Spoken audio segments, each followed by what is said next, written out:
안녕하세요. 오늘도 사연살롱을 찾아주셔서 감사합니다. 결혼 2년 차에 이혼을 하게 된 여성이에요. 행동이나 생각을 함께하는 짝을 반려라고 하잖아요. 그래서 배우자를 흔히 반려자라고도 하는데요. 솔직히 저는 그 말에 동의 못하겠어요. 그렇게 따지면 지구상에 그 많은 사람들이 이혼을 했을 리가 없으니까요. 저도 한때는 제 남편이 겉으로 표현을 안 할 뿐이지 저와 한 곳을 바라보고 있다고 생각했어요. 표현이 서투른 속 깊은 남자라고 믿었으니까요. 그런데 3년을 살아보니 속이 깊기는 개뿔. 속으로 딴 생각을 하고 있었더라고요. 남편이 생각하는 저는 그저 돈 안 들이고 집안일 부려먹고 자기 부모랑 형제 부양을 떠넘길 수 있는 호구, 그 이상도 이하도 아닌 존재였던 거예요. 차라리 돈을 뺏어갔으면 모를까 사람의 진심을 이용한 남편을 정말 용서할 수가 없었어요. 그런데 하늘도 이런 제 처지를 가엾게 여기셨는지 제 남편한테 천벌을 내리셨지 뭐예요. 그럼 지금부터 배은망덕한 제 남편의 파멸 스토리를 전해드릴게요. 저희 부모님은 너무하다 싶을 정도로 사람을 잘 믿는 분들이세요. 한 사람이 그러면 다른 한 사람이라도 덜해야 할 텐데 두 분이 똑같이 그러시니 사기도 많이 당하고 사람한테 배신도 참 많이 당하셨어요. 그런데 신기한 건 사람 때문에 돈을 잃고 나면 그 배로 돈을 벌어들이시고 그래서 살만하다 싶으면 또 사기를 당해 전재산을 날리시고 그러다 생각지도 않은 일로 잃은 돈을 찾는 일을 반복하셨다는 거예요.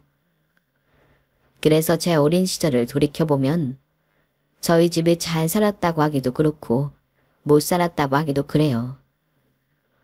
제 어린 시절 사진을 보면 100일 기념사진은 손가락과 손목에 금붙이가 주렁주렁 걸려있는데 돌 때는 금붙이는커녕 사진 한 장도 없어요. 그때 동업자의 궁금횡령으로 아빠 회사가 망해서 그럴 여력이 없었거든요. 그러다 유치원에 들어갈 무렵 외가도움으로 시작한 식품 관련 사업이 성공을 하면서 저희 집은 망하기 전보다 오히려 더 생활이 윤택해졌어요. 그래서 초등학교도 사립초등학교에 진학하게 되었죠. 사립초등학교는 학비가 비싼 만큼 부유한 집안 아이들이 다녔어요. 당시엔 저희 집 상황도 꽤 좋았기 때문에 문제될 건 없었어요. 부모님들 직업에 따라 그리고 사는 정도에 따라 무리가 지어졌어요. 생일 파티나 과외, 특별활동 역시 그 무리들끼리 모여서 하곤 했죠. 초등학교 4학년 때까지만 해도 저희 집 사정이 좋았기 때문에 무리 안에서도 제가 중심이 되곤 했어요. 그런데 앞에서 말씀드린 것처럼 저희 집 사정이 롤러코스터처럼 부침이 심했잖아요.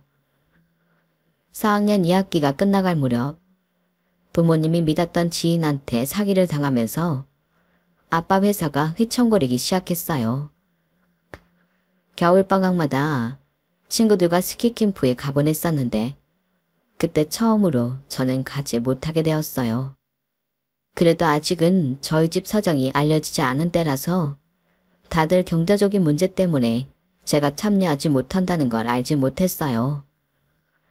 계약해서 학교에 갔더니 다들 제가 외국으로 가족여행을 다녀온 줄 알더라고요. 가은아, 너 겨울방학 때 가족여행 가느라 스키캠프 안 온 거라며? 어디로 갔었어? 미국? 아님 유럽? 생각지도 못한 친구의 질문에 잠깐 당황했지만 그렇다고 돈 때문에 못 갔다는 말을 하기 싫었어요. 너무 창피했거든요. 그래서 저도 모르게 거짓말을 해버렸어요. 미국 갔었어. 그럴 줄 알았어. 그럼 디즈니랜드도 갔다 왔겠네?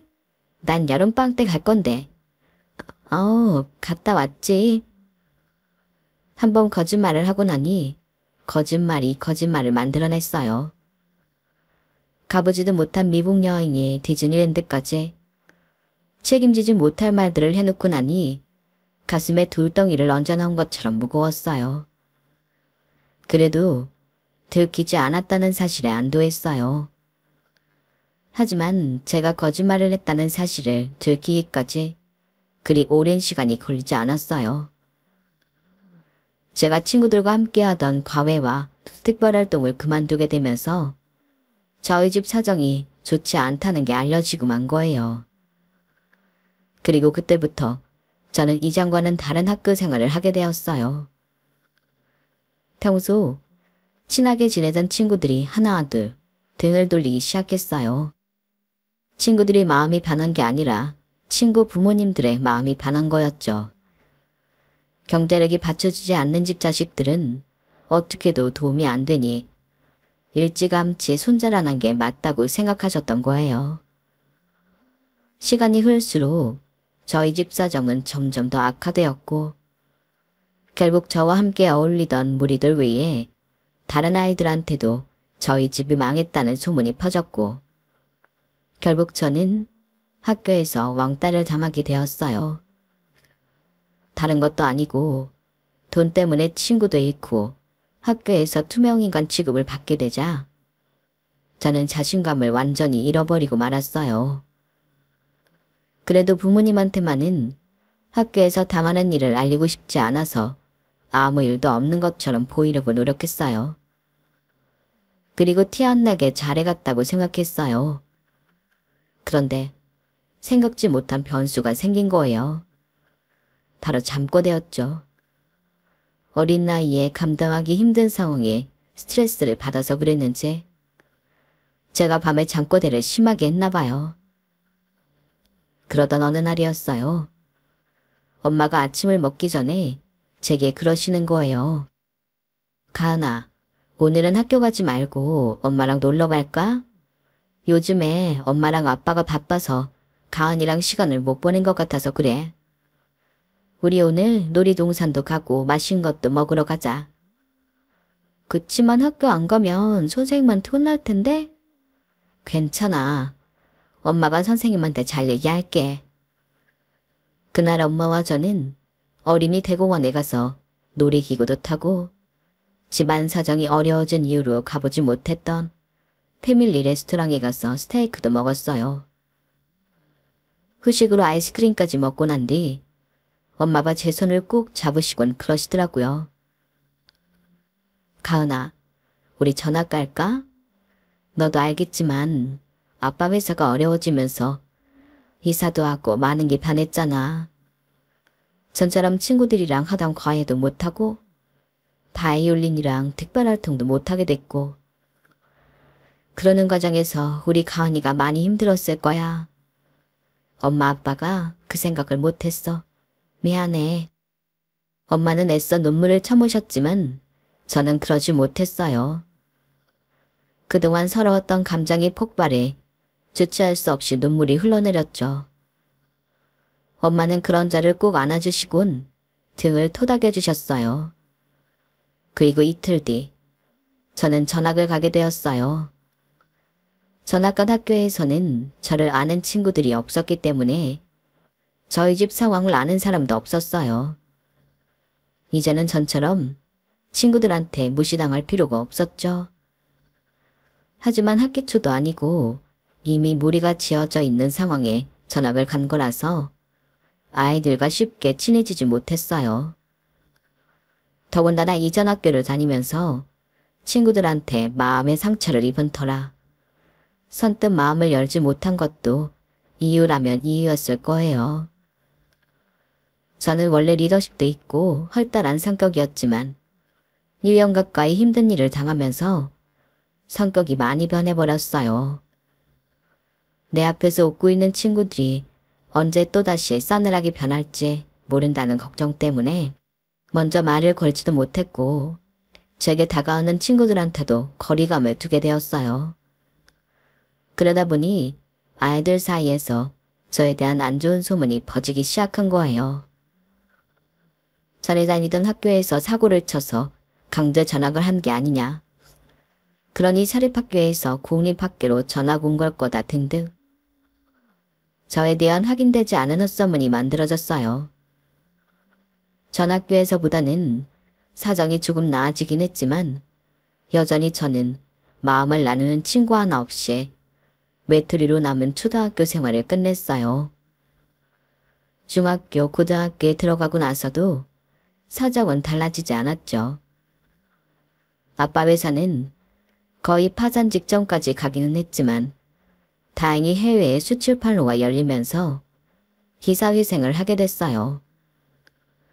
고등학교 1학년 2학기부터는 완전히 생활이 나아져서 전처럼 풍요로운 생활이 가능하게 되었죠. 덕분에 비싼 학원 수업과 과목별 과외도 받을 수 있어서 대학 진학을 하는데 많이 수월했어요. 대학에 진학한 뒤에는 호주로 어학연수 다녀왔고 취업을 위한 스펙도 차곡차곡 쌓아갔어요. 어린 시절부터 워낙 롤러코스터 같은 경제 상황을 경험한 터라 언제 또다시 집안 사정이 어려워질지 몰라서 제가 빨리 취업에 성공해야 한다고 생각했어요. 그러니 대학 생활에 대한 여유 자체가 없었고 동기들과의 교류도 거의 없었어요. 그러다 보니 취업에 성공한 후에도 대학 동기나 선배의 도움을 받을 수가 없었어요. 한국 사회와 학연, 지연에 지대한 영향을 받는다는 걸 생각하면 엄청난 핸디캡이었죠. 그건 입사하고 얼마 안 돼서 바로 체감할 수 있었어요. 신입사원 연수가 시작되고 보니 상당수가 이미 각 부서의 대학 선배들을 통해 많은 정보를 얻은 상태더라고요. 아직 부서 배치가 되기도 전인데 각 부서 특징과 부서원들의 성향까지 다 파악하고 있었어요. 거기다 사교성이 좋은 신입들은 딱히 연줄이 없어도 스스로 친분을 쌓아가더라고요. 학창시절도 그렇겠지만 사회생활에서 인간관계가 얼마나 중요한지 실감이 나더라고요. 어린 시절 상처로 대인관계에 있어 폐쇄적인 저는 직장생활이 많이 힘들었어요. 입사 초기에도 그랬지만 입사 2년차가 되어가는 시점에도 달라진 건 없었어요. 그런데 그때 저희 부서에 새로운 인물이 나타난 거예요. 바로 미래의 제 남편이었죠. 해외 지사에서 2년간 파견 생활을 마치고 돌아온 남편은 회사 내에서도 실력을 인정받는 인재였어요. 타부자에서 뺏어가려고 끊임없이 시도할 정도로요. 사교성도 좋아서 저희 부서는 물론 타부서 사람들과도 돈독한 관계를 유지하고 있었어요. 해외에 나가 있는 동안에도 본사 사람들과 자주 연락을 해왔던 탓인지 위화감 없이 금세 팀 업무에 합류할 수 있었어요. 오히려 지난 2년 동안 한 부서에서 일했던 제가 더 공백기를 가진 사람처럼 부서원들과 융화가 힘들 정도였죠. 몰랐는데 저를 제외한 나머지 부서원들은 사적으로도 꽤 친밀하게 지내고 있었던가 봐요. 휴가 때 함께 여행을 다니는 부서원들도 있었고 상사의 주선으로 결혼을 한 직원도 있어서 꽤나 친밀하게 얽혀 있었어요. 업무 시간 외에 직장 동료들과 문자조차 나누지 않는 사람은 저뿐이더라고요. 그러던 어느 날이었어요. 퇴근 후 샤워를 하고 나왔는데 낯선 번호로 문자가 하나 왔더라고요. 남편이었어요. 혹시 주말에 시간이 되냐고 하더군요. 그 문자의 순간 이건 뭐지? 설마 데이트 신청? 하는 생각을 했어요. 그래서 단문을 망설이고 있었는데 바로 전화가 온 거예요. 놀라서 얼떨결에 받았더니 남편이 대뜸 이러는 거예요. 예스예요, 노예요. 네? 뭐가요? 문자 못 봤어요? 보기는 봤는데요.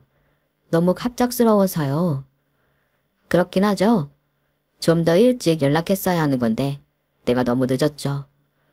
진작부터 마음은 있었는데 내 마음만으로 정할 수 있는 일은 아니니까요. 이쯤 되면 바보라고 해도 이 남자가 어떤 의미로 시간이 있느냐 물었는지 알 수 있을 거예요. 그동안 마음의 문을 꽉 닫기 시작한 이후로 저는 친구 사귀는 건 물론 연애조차 해본 적이 없었어요. 그러니 남편의 이 말은 제 인생에서 처음 받은 데이트 신청이나 마찬가지였어요. 그래서 떨리는 목소리로 제 생각을 전했어요. 이런 말하기 창피하지만 전 아직까지 남자를 만나본 적이 없어요. 그래서 윤대리님 문자를 받고 많이 설렜어요. 사실 제가 사교성도 떨어지고 사람들한테 마음을 잘 열지 못해요. 그래서 본의 아니게 오해도 많이 받았고 사람들한테 미움도 많이 받았어요. 그런데 먼저 이렇게 손을 내밀어 주셔서 정말 고마워요. 데이트 신청 받아드리겠습니다. 제 딴엔 용기를 내서 한 말이었는데 그런데 수화기 너머에서 아무 소리도 들리지 않는 거예요. 어색한 침묵이 몇 초간 이어지더니 이어 낮은 탄식이 들렸어요. 이거 어쩌죠? 일이 좀 이상하게 됐네요. 문자 하나가 전송이 안 된 것 같아요. 아무래도 제가 큰 실수를 한 것 같습니다. 죄송합니다. 의미를 알 수 없는 말에 고개를 갸웃하는데 뒤늦게 문자 하나가 도착했어요. 과장님 아버님 헝가벤 있대요. 시간 되는 사람들끼리 모여서 가기로 했는데 가은 씨도 갈 거죠? 문자를 확인하고는 너무 창피해서 얼굴이 화끈 달아올랐어요. 과장님 아버님 환갑잔치에 가자는 문자를 데이트 신청 문자로 알고 혼자 설레발을 친 거잖아요. 그것도 모르고 혼자 설레어서 어쩔 줄 몰라 했던 내 자신과 수화기 너머에서 그런저를 비웃었을 남편을 생각하니 마치 인생이 끝난 것처럼 암담했어요. 그리고 머릿속에선 이 생각만 맴돌았어요. 나 이제 회사 어떻게 다니냐? 그래서 아무 말도 못하고 있는데 남편이 그러는 거예요. 지금 창피해서 죽을 것 같죠? 내일 회사 어떻게 나가나 그 고민하고 있죠? 그럴 거 뭐 있어요. 이참에 데이트하면 되지. 환갑잔치는 저녁 때니까 우리 그날 조금 일찍 만나서 영화 볼까요? 안 그래도 보고 싶은 영화가 하나 있는데 나랑 같이 봐줄래요? 남편은 제가 민망해할까봐 은근슬쩍 데이트 신청을 끼워 넣었어요. 그리고는 제가 거절할 걸 막으려고 통화 중에 바로 약속 장소와 시간, 그날 볼 영화를 정해주었어요. 그 주 토요일. 그렇게 우리는 함께 영화를 보고 헝가변에 참석했어요. 제가 남편과 함께 식장에 들어서자 먼저 와 있던 직장 동료들이 저를 보고는 살짝 놀라는 표정이었어요. 특히 과장님은 더욱 그러셨죠. 진짜 왔네? 이게 웬일이야? 이가은 씨 원래 이런 데 참석 안 하잖아. 윤대리한테 이가은 씨도 같이 온다는 연락받고 깜짝 놀랐잖아. 암튼 와줘서 고마워. 여기 음식 잘 나오니까 많이 먹고 가. 과장님은 무척이나 반가워하시며 저를 맞아주셨어요. 그리고 다른 동료들도 살짝 놀라기는 했지만 그래도 반가워해 주시더라고요. 그날 저는 입사하고 2년이 지나도록 회사 밖에서는 단 한 번도 만난 적 없던 직장 동료들과 2차까지 술을 마시고는 3차로 노래방에서 즐긴 뒤 집으로 돌아왔어요. 학창시절에도 없었던 신나는 경험에 그날 밤 쉽게 잠들지 못했어요. 사람들과 거리를 두기 시작한 이후 이런 경험은 처음이라서 더 놀랍기도 했고 이런 기회를 만들어준 남편한테 고맙더라고요. 그날 이후 저는 동료들과 조금씩 어울리기 시작했어요. 남편이 중간에서 다리가 되어 주었거든요. 그래서 우리가 연애를 시작하고 직장 동료들한테 이 사실을 알렸을 때 다들 그럴 줄 알았다는 반응이었어요. 저는 특히 여직원 중 유일한 기혼자였던 김대리님과는 많이 친해졌는데요. 형제가 없고 인간 교류가 적어서 대인관계에 서툴던 저를 김 대리님이 많이 챙겨주셨거든요. 그래서 사적인 자리에선 언니라고 부를 정도로 각별한 사이가 되었죠. 김 대리님은 아무래도 기혼자다 보니까 시댁 제사나 경조사, 육아 때문에 야근하는데 제약이 많았어요. 아직 미혼이던 저는 그런 김 대리님을 대신해 업무를 맡아 해드리거나 그 밖에 도움을 드릴 수 있었는데 그걸 무척이나 고마워하시더라고요. 나 때문에 가은 씨가 피해도 많이 보고 매번 미안해. 핑계라고 해도 좋은데 여자가 육아랑 살림을 하면서 직장 일을 한다는 게 쉬운 게 아니야. 어쩔 땐 그냥 회사 때려치우고 살림이나 할까 싶기도 하다니까. 내 선배들도 그런 이유로 다들 회사 관뒀는데 나중엔 후회하더라고. 커리어 문제가 아니라 일단 생활 자체가 안 되거든. 애들 키우는데 돈은 또 얼마나 많이 드는지 그뿐인 줄 알아? 점점 나이 드는 양가 부모님들한테 들어가는 돈도 무시 못한다. 우리 집만 해도 작년에 시아버지가 암 수술하시면서 일 그만두신 뒤로 아주버님네랑 우리랑 생활비 보조해드리고 있는데 내가 일 그만두면 그걸 어쩌겠어. 게다가 시동생은 아직 대학 졸업도 못했는데 뒷묶음은 어쩌고. 외벌이로는 답이 안 나와. 가끔 내가 왜 일찍 결혼해서 이 고생을 하나 싶다니까. 가족하면 내 가족 사는 문제에 양가 가족들 문제까지 함께 떠안는 거라고 생각해야 돼. 그러니까 가인 씨는 결혼 천천히 해. 나처럼 고생하지 말고. 업무적인 꿈뿐만 아니라 현실적인 조언도 많이 해주던 김 대리님은 결국 이듬해 가을에 퇴사를 하셨어요. 둘째 출산 후 복귀를 한 지 한 달 만이었죠. 100일도 안 된 아이가 심장이 안 좋아 수술을 하게 되면서 어쩔 수 없이 그렇게 되었어요. 그리고 얼마 뒤 저는 남편과 결혼을 하게 되었어요. 결혼을 하고도 직장 생활은 이어갔는데 결혼하고 반년 만에 임신을 하게 되면서 현실적인 문제로 갈등을 하게 되었죠. 시부모님이 자꾸 출산 후에는 일을 그만두고 살림에 전념만 하는 말을 하셨거든요. 저희 부부는 시댁 식구들과 단체톡으로 소통을 하는데 거기에 시아버지랑 시어머니께서 수시로 인터넷 기사나 블로그 내용을 올리곤 하시더라고요. 읽어보면 매번 비슷한 내용이었어요. 일하는 엄마에 대한 부정적인 내용들이었죠. 아이의 정서교육을 위해서라도 엄마와 곁에서 보살펴야 한다는 내용과 엄마의 사회적 욕심 때문에 가정이 파괴될 수도 있다는 시대착오적 내용을 담은 궤변글 등이 대부분이었어요. 어디서 이런 것만 찾아오시는 건지 어떤 면에선 참 대단하다 싶더라고요. 사실 저희 친정도 그렇고 시댁도 형편이 꽤 괜찮은 편이라서 돈만 생각한다면 굳이 제가 일을 안 해도 되는 상황이었어요. 하지만 꼭 돈 문제가 아니라 제 인생도 있는 거잖아요. 기껏 힘들게 공부해서 지금의 커리어를 만들었는데 가정을 위한다는 허울로 저만 꿈을 포기하라고 강요하는 건 불합리하다고 생각해요. 그렇게 따지면 남편도 저와 같은 선택지를 받아야 하는 게 아닌가 하거든요.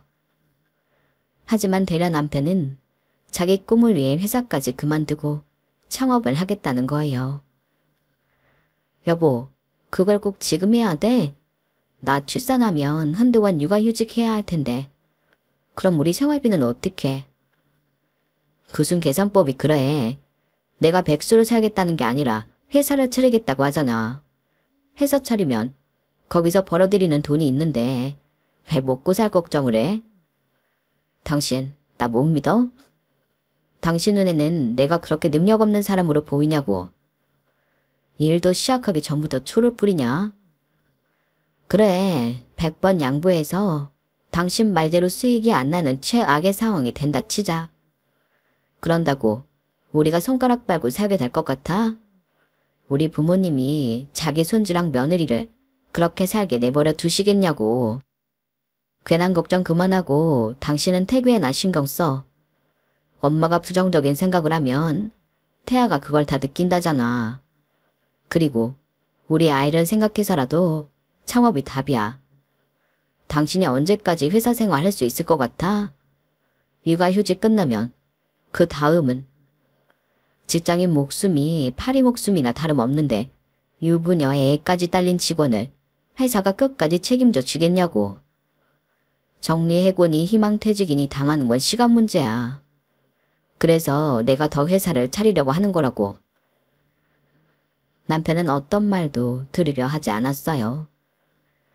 창업을 하되 재출산 이후로 시기를 좀 늦추라고 했지만 역시나 씨알도 안 먹히더라고요. 제가 임신한 사실을 알기 전부터 준비해온 거라며 끝까지 뜻을 굽히려 들지 않았어요. 결국 몇 달 뒤 남편은 퇴사를 했고 뒤이어 회사를 차렸어요. 뒤늦게한 사실이지만 남편이 창업을 하는데 시부모님 돈과 더불어 제 친정 부모님 돈도 상당히 들어갔더라고요. 저희 부모님이 사람을 무턱대고 믿는 경향이 있잖아요. 이번에도 역시 사위의 가머니설에 홀라당 넘어가 버린 거였죠. 딸내미 속은 터들어가는 줄도 모르고 말이에요. 사업을 시작한 남편은 한동안 엄청 바쁘게 지냈어요. 전 직장에서 자신이 담당했던 거래처 대표들을 만나 영업을 하는 것까지 도맡아야 했거든요. 그래서 전보다 접대할 일이 많아서 술을 마시고 들어오는 날이 많았어요. 그렇게 시간은 흘러 제 출산일이 되었어요. 미리 짐도 싸둔 터라 큰 걱정은 없었어요. 그런데 뭐? 출장을 간다고? 나 몸 상태가 아무래도 곧 출산이 임박한 것 같은데 혼자 어떻게 해? 나 무서워. 나도 할 수만 있다면 안 가고 싶어. 근데 우리 회사 입장에선 놓칠 수 없는 거래처야. 가장으로서 내 가족을 먹여 살리려면 희생해야 하는 부분도 있잖아. 그건 당신이 이해 좀 해줬으면 좋겠어. 가능한 한 빨리 끝내고 올게. 내가 장모님한테 연락해 놨으니까 너무 걱정 말고. 알았지? 남편은 하필 제 출산일에 출장을 떠났어요. 해외 출장이라서 금방 끝난다고 해도 2, 3일은 걸리는 일정이라서 저는 친정 부모님과 함께 병원으로 향했어요. 6시간이 진통 끝에 출산을 하자 눈물이 차오르더라고요. 힘들어서 그랬는지 가슴이 벅차서 그랬는지 모를 정도로 정신이 없었어요. 남편은 해외에 있어서 아직 연락이 되지 않았어요. 친정 부모님과 시부모님, 시누이가 남편의 빈자리를 대신해 주었어요. 이틀 뒤 남편은 한국에 들어오자마자 병원으로 달려왔어요. 제 출산 소식에 서둘러 오느라 일정을 당겨서 그런가 많이 지쳐 보이더라고요. 며칠 사이 수염도 까칠하게 올라있고 잠도 제대로 못 잤는지 얼굴도 많이 초췌해 보였어요. 남편이 도착하기 전까지는 내심 서운한 마음이 있었는데 막상 이런 남편 모습을 보니 서운한 마음은 눅눅듯 사라져버렸어요. 남편은 조그마한 딸아이를 가슴에 안고 한참을 들여다보았어요. 눈, 코, 입 어느 곳 하나도 빠지지 않고 눈에 담겠다는 듯 말이죠. 비록 남편 없이 출산을 하느라 걱정도 많이 되고 서운한 마음도 들었지만 우리 딸아이가 어디 한 곳 이상 없이 건강하게 낳아줘서 너무나 감사했어요. 출산 후 육아휴직 기간을 다 채운 저는 다시 복직을 했어요. 예전에 김대리님이 수없이 말해주었던 것처럼 육아와 직장 생활을 겸하는 건 정말 힘든 일이더라고요. 몸도 힘들지만 정신적으로 너무 스트레스를 많이 받아서 금방이라도 멘탈이 무너져 내릴 것만 같았어요. 그래서 주말에 딸아이를 엄마한테 맡기고 퇴직 후 전업주부로 살고 있는 김대리님을 찾아갔어요. 심장이 안 좋아 큰 수술을 받은 둘째 아를 위해 퇴사까지 한 김대리님은 다행히 아이가 완쾌해서 지금은 집 근처에서 테이크아웃 전문 카페를 하고 계셨어요. 저는 카페에 도착해 김대리님을 보자마자 울컥해서는 어린애처럼 그동안 서러웠던 감정들을 쏟아냈어요. 김대리님은 그런 저를 토닥여주며 투정에 가까운 제 얘기를 싫은 내색 하나 없이 다 들어주셨어요. 오랜만에 편한 사람을 만나 수다를 떨고 나니 가슴을 옥죄던 힘이 풀린 기분이 들었어요. 그런데 그때였어요. 휴대폰에서 톡 도착음이 울리더니 액정에 톡 메시지가 떠올랐어요. 제가 톡 설정을 메시지가 도착하면 액정에 전체 내용이 오르도록 해놓았거든요. 톡을 보낸 사람은 신우이였어요. 저희 부부와 시댁 식구들로 구성된 단체방에 메시지를 올린 모양이더라고요. 그런데 그 내용이 조금 이상했어요. 단체방에 올릴 내용이 아니었거든요. 오빠, 올케 출산하던 날 오빠가 다경 언니네 아빠 장례식에서 상주 노릇하고 있었다는 게 사실이야. 올케가 알면 어쩌라고 그래. 미치지 않고서야 와이프가 애 낳는데 헤어진 전 여친 아빠 장례식장 뭐하러 가. 암튼 올케 몰게 조심해. 김대리님과 저는 그 문자를 함께 보았어요. 둘이곤 둘 다 총개가 빠져서 아무 말도 못하고 서 있었죠. 방금 내용 뭐야? 가은이 너 출산할 때 윤대리가 전 여친 아빠 장례식에서 상주는 하고 있었다 그랬지? 세상에 가은아. 카톡 들어가서 메시지 내용 다시 확인해봐. 얼이 빠져있던 저는 김대리님 말에 얼른 톡에 들어가 봤어요. 그런데 그 사이 신우이가 메시지 내용을 지웠더라고요. 단체방에 올린 사실을 뒤늦게 알고 전송 취소를 한 모양이었어요. 야, 웃기는 인간이네. 아니, 생각이 있는 사람이 없는 사람이야. 다른 날도 아니고 와이프가 출산하는데 전 여친 아빠 장례식에 가. 그것도 상주까지. 가은아, 너 괜찮아? 아니요, 안 괜찮아요. 지금 너무 화가 나는데 어떻게 해야 될지 모르겠어요. 언니, 나 어떻게 해야 돼요? 그러자 김대리님은 잠시 생각을 하더니 진지하게 물었어요. 먼저 이것부터 정해. 너 남편이랑 살 거야 말 거야? 그걸 정해야 방법을 찾지. 솔직히 마음 같아선 당장 헤어지고 싶었어요. 하지만 딸아이를 생각하면 섣불리 결정을 내리기가 힘들더라고요. 외도를 했다는 확실한 증거가 있는 것도 아니고 전 여자친구 아버지 장례식장에서 상주 노릇한 걸로 이혼까지 하기는 무리가 있었으니까요. 그래서 일단은 남편이랑 얘기를 해보기로 했어요. 그런데 석고대죄를 해도 모자랄 판에 남편이 선을 넘더라고요. 뭐? 이혼을 하자고. 내가 먼저 이혼 얘기를 꺼내도 모자랄 판에 되려 당신이 나한테 이혼 요구를 해? 당신 제정신 아니구나. 그 여자가 그러래? 자식도 버리고 자기한테 오라고 그 여자가 그러더냐고.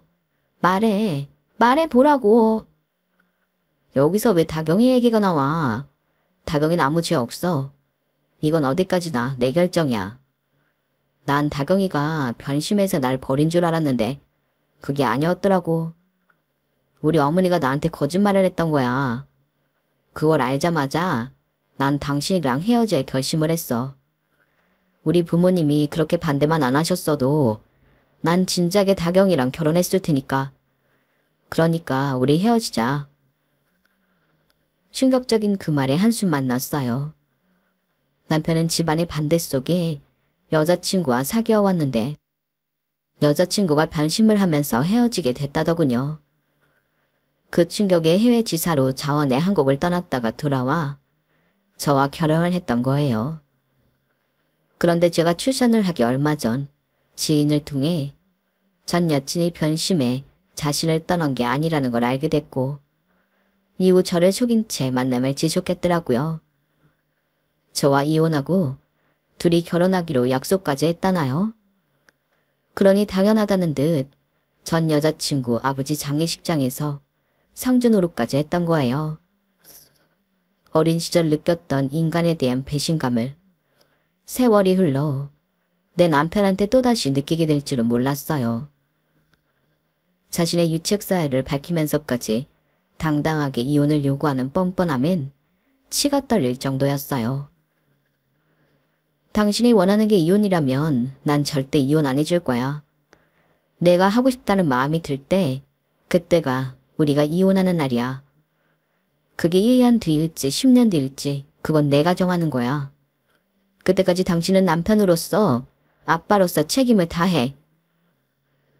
사실 남편한테는 정남이가 다 떨어졌지만 그 인간이 원하는 대로 해주기 싫어서 어거지를 부렸어요. 그리고는 김대리님을 찾아가 상의를 하고는 업체에 의뢰해 남편과 남편의 전 여자친구에 대한 뒷조사를 했어요. 이혼할 때 조금이라도 남편한테 타격을 주기 위해서였는데 얼마 뒤 재미있는 상황이 벌어진 거예요. 생각지도 못한 빅 이벤트였죠. 이거 하나면 남편한테 빅엿을 날리며 복수를 할 수 있을 것 같았어요. 그래서 남편한테 이혼을 조건으로 걸고 마지막으로 지인 결혼식에 함께 참석해달라고 했어요. 결혼식만 같이 가주면 이혼하기로 한 약속 꼭 지켜. 걱정하지 마. 난 내 입으로 한 말은 꼭 지키는 사람이니까. 당신이야말로 이혼하기로 한 그 약속 반드시 지켜. 그리고 하나 더. 양육권이랑 친권 나한테 넘겨. 그래. 이혼만 해준다면 뭐든 해줄게. 각서를 쓰라면 당장이라도 각서 써줄게. 남편은 제가 먼저 말을 꺼내기도 전에 자진해서 각서까지 써줬어요. 그리고는 신이 나서는 출발 시간도 되기 전에 주차장으로 내려가 차에 시동을 걸고 있었어요. 아주 신이 나 보이더라고요. 그래. 네가 언제까지 웃을 수 있는지 한번 보자. 속으로 칼을 갈면서 남편과 함께 결혼식장으로 향했어요. 결혼식장 주차장에 도착한 저는 남편한테 물었어요. 누구 결혼식인지 궁금하지 않아? 그건 알아서 뭐해. 앞으로도 볼 일도 없는 사람일 텐데. 그나저나 당신 약속한 거 꼭 지켜. 결혼식 끝나고 바로 이혼하는 거다. 걱정하지 마. 그 약속은 꼭 지킬 테니까. 누구 결혼식인지 관심도 없는 남편은 식장에 들어갈 생각도 않고 어딘가에 계속 전화를 걸어댔어요. 상대가 전화를 받지 않는지 애가 타는 얼굴이더라고요. 드디어 식장에 하객들이 차고 곧 식이 시작된다는 방송이 나왔어요. 남편도 식장으로 들어오더라고요. 신랑 입장에 이어 신부 입장을 위한 피아노 연주가 시작됐어요. 그러거나 말거나 남편은 어딘가에 문자를 보내느라 바쁘더라고요. 여보, 신부가 말이야. 딱 자기 스타일인 것 같은데 한번 봐봐. 그 말에 남편은 휴대폰에서 시선을 떼고 버즈노드 위를 걸어오는 신부를 올려다봤어요. 그리고는 외마디 비명을 질렀어요. 안 돼. 남편의 비명소리에 식장 안의 하객들은 물론 버즈노드 위 신부도 남편을 향해 시선을 돌렸어요. 그리곤 귀신을 본 사람처럼 놀라서 그 자리에 굳어버렸죠. 버즈노드 위 신부는 다름 아닌 남편의 전 여친이었거든요. 다경아, 네가 왜 거기 있어? 나랑 결혼하기로 했잖아. 내 와이프가 이혼 안 해줄까봐 그래? 그런 거라면 걱정하지 마. 와이프가 이혼해준다고 그랬어. 여보, 말 좀 해줘. 당신이 이혼해주기로 한 거 맞지? 그지? 아주 웃기지도 않더라고요. 자기 버리고 딴 남자랑 결혼해라는 여자한테 비빌거리며 애걸복걸하는 꼴이라니. 남편은 말 좀 해달라고 자꾸 닥달했지만 저는 이 인간 똥줄 타라고 일부러 대답을 안 해줬어요. 하지만 가정 있는 남자 흔들어서 단물 빼먹고 버리는 여우 같은 년도 도저히 용서할 수가 없었어요. 그래서 보란듯이 한마디 해주고 나왔어요. 여자한테 홀려 가정도 버리겠다는 놈이나 자식까지 있는 유부남이랑 붙어먹다가 단물 빠지니까 버리는 년이나 똑같은 것들이 놀고들 있다. 니들 문제는 니들 둘이 알아서 해. 나한테까지 더럽게 똥물 튀기지 말고. 제가 결혼식장을 빠져나오는데 안에서는 아주 난리가 나버렸어요. 자기를 버리지 말라고 울며불며 매달리는 남편과 그런 남편과 손절하려고 쏘커라며 경찰을 불러달라고 외치는 전 여자친구. 이게 무슨 개망신이냐며 주저앉아 울부짖는 신랑치고 어머니까지. 아주 난리도 아니었어요. 그러거나 말거나 저는 알 바 아니었어요. 금이간 쪽박은 내 말로 깨버리고 최대한 내가 챙길 수 있는 거를 긁어 모으는 데 집중했어요. 딸아이 양육권과 친권, 그리고 친정아빠가 남편 회사에 투자해준 투자금 회수, 남편과 상간녀에 대한 위자료 청구 등 하나도 빠짐없이 정리해 받아냈어요.